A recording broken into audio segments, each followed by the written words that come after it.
Shalom, selamat pagi adik-adik. Apa kabar hari ini? Kakak yakin adik-adik semua dalam keadaan sehat. Nah, kita akan mempersiapkan hati kita untuk mendengar cerita firman Tuhan.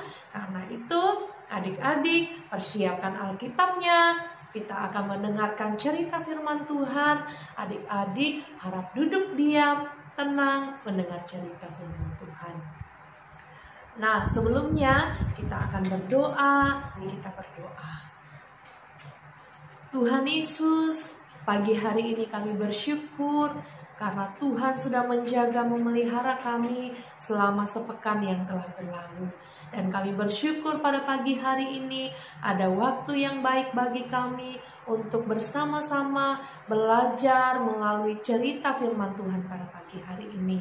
Karena itu ya Bapa, berkati kami semua, berkati anak-anak sekolah minggu, supaya kami boleh duduk, diam, tenang mendengar cerita firman Tuhan.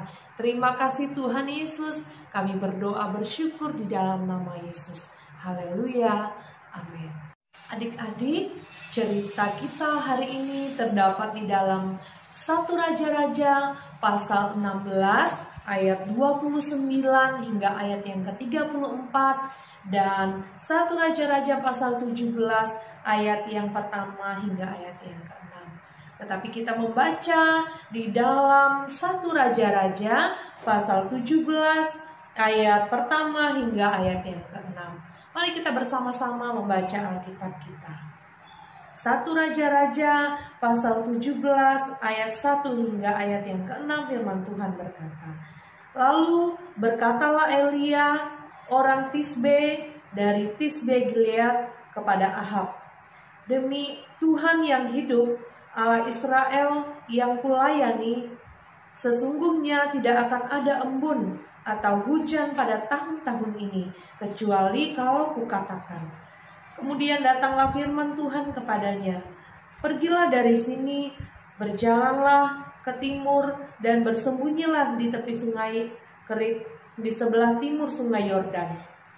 Engkau dapat minum dari sungai itu, dan burung-burung gagak kuperintahkan untuk memberi makan engkau di sana." Lalu ia pergi dan ia melakukan seperti firman Tuhan. Ia pergi dan diam di tepi sungai Kerit, di sebelah timur sungai Yordan.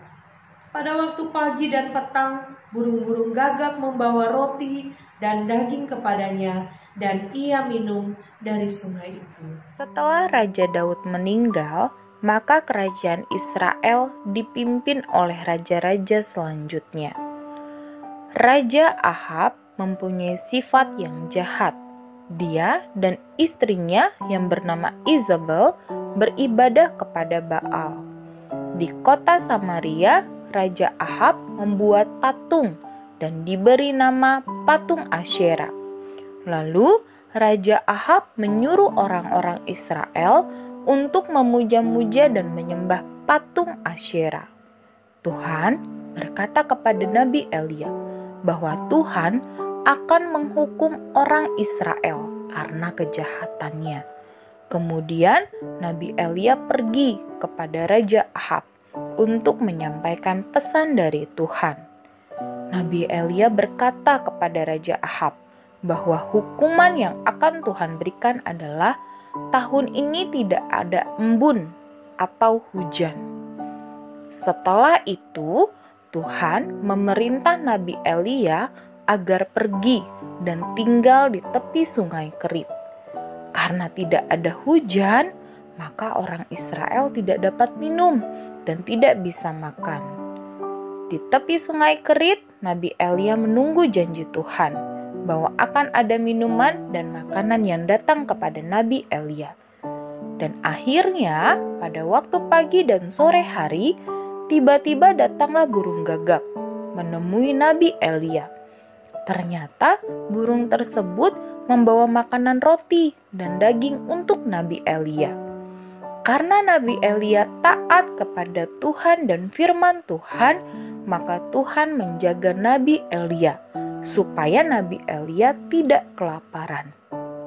Dan Tuhan pun juga menyediakan air minum di sungai agar Nabi Elia tidak kehausan. Nah, adik-adik, dari cerita Elia tadi kita dapat belajar bahwa dalam situasi apapun, seperti apapun keadaan kita, Tuhan tetap menjaga dan memelihara kita. Asalkan kita dengan sungguh-sungguh percaya kepada Tuhan Yesus dan tetap setia kepadanya. Seperti Elia tadi, Tuhan memerintahkan Elia untuk menghadap Raja Ahab. Dia pergi, dia tidak takut karena dia taat kepada Allah. Walaupun bangsa Israel mengalami kekeringan, tetapi Elia percaya bahwa Tuhan akan menjaga dan memelihara kehidupannya. Karena itu, adik-adik, mari kita belajar seperti Elia. Percaya dengan sungguh-sungguh kepada Tuhan Yesus dan taat kepada Dia. Mari kita berdoa. Tuhan Yesus, kami bersyukur buat cerita firman Tuhan yang boleh kami pelajari bersama-sama pada hari ini. Tuhan Yesus, kami mau seperti Elia, percaya dengan sungguh kepada Tuhan dan taat kepada Tuhan Yesus. Karena itu ya Bapa, kami mempercayakan dengan sungguh-sungguh kehidupan kami ini ke dalam tangan Tuhan. Kami percaya bahwa Tuhan akan menjaga dan memelihara kehidupan kami. Tuhan Yesus, jaga kami ketika kami di rumah, ketika kami di sekolah, ketika kami bermain. Terima kasih Tuhan Yesus, kami berdoa dan bersyukur serta mengakhiri ibadah sekolah minggu online kami hari ini. Di dalam nama Yesus kami berdoa dan bersyukur. Haleluya. Amin. Shalom adik-adik, selamat hari Minggu. Tuhan Yesus memberkati.